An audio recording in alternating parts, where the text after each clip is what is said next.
మనం ఎంత అభిషిక్తులమైన, ఎంత ప్రతిష్ఠితులమైన జాగ్రత్తగా ఉండకపోతే మన అంతము భ్రష్టత్వంలోకి వెళ్ళిపోయే అవకాశం లేదు. జాగ్రత్తగా ఉండాలి. ఇలాంటి పరిస్థితులలో అసలు ప్రవక్తలు, అభిషిక్తులు, అపొస్తలులే శాతానికి చోటిచ్చినప్పుడు సంఘాలలోనికి ఏమొచ్చేస్తుందంటే సాతాను బోధ వచ్చేస్తుంది. సాతాను బోధ వచ్చేస్తుంది. సాతాను బహుయుక్తిపరుడు. మీరు జ్ఞాపకం పెట్టుకోవాలి. వాడు మహా మేధావి. నేను వాణ్ణేమి ప్రస్తుతించడం లేదు, పొగట్టం లేదు.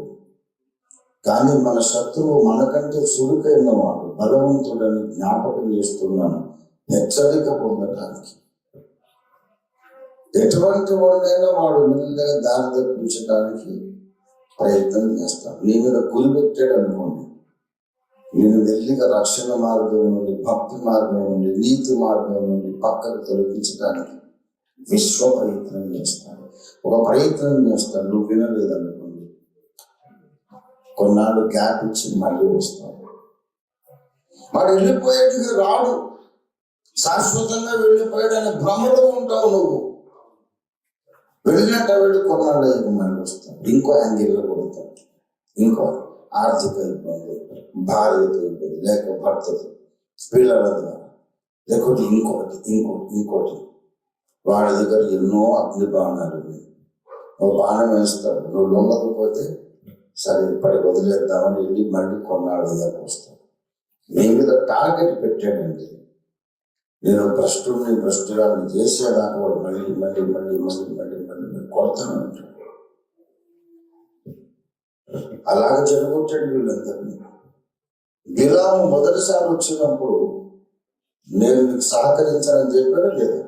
బాలాకు తన ఇంటడు బంగారం ఇచ్చినా సరే నేను రాను అన్నాడు లేదా? ఆఖరికి వచ్చి కూడా ఏమన్నాడంటే, ఏమని భయపెట్టగలను? దేవుడు భయపెట్టలేదు. ఏమని శపించగలను?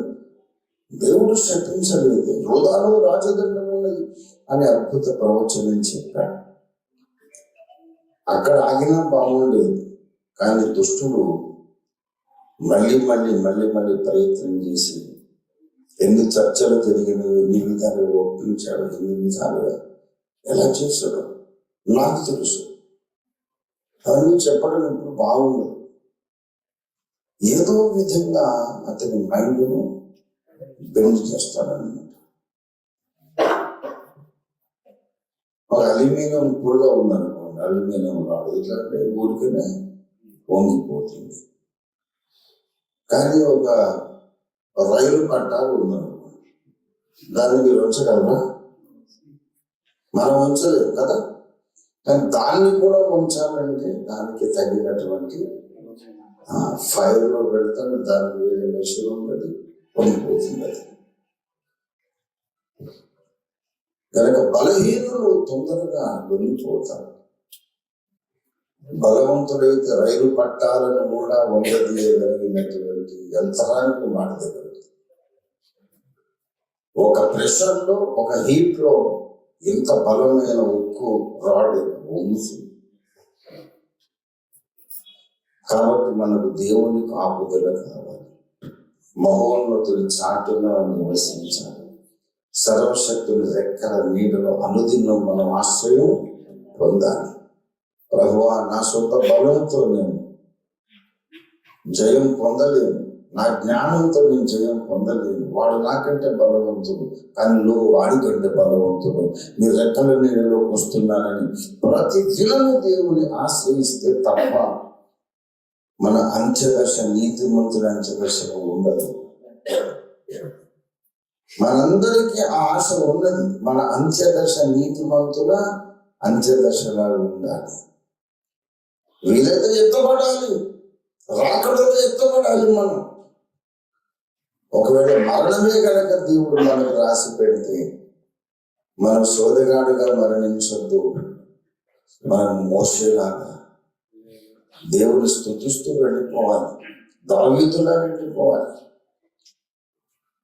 అలాగే అంతము దడక నమ్మకంగా మనం ఉండాలంటే 100%, 100% అధికమైన జాగ్రత్త. ఆ జాగ్రత్త లేకపోయేసరికి బోధకులనే పట్టుకుంటున్నాడు శాతం. బోధకులను పట్టుకొని వాళ్ళ ద్వారా మెల్లగా సంఘంలోనికి దయ్యముల బోధ ప్రవేశిస్తుంది. 1 తిమోతి పత్రిక 4వ అధ్యాయం చూడండి. అయితే కడవరి దినములు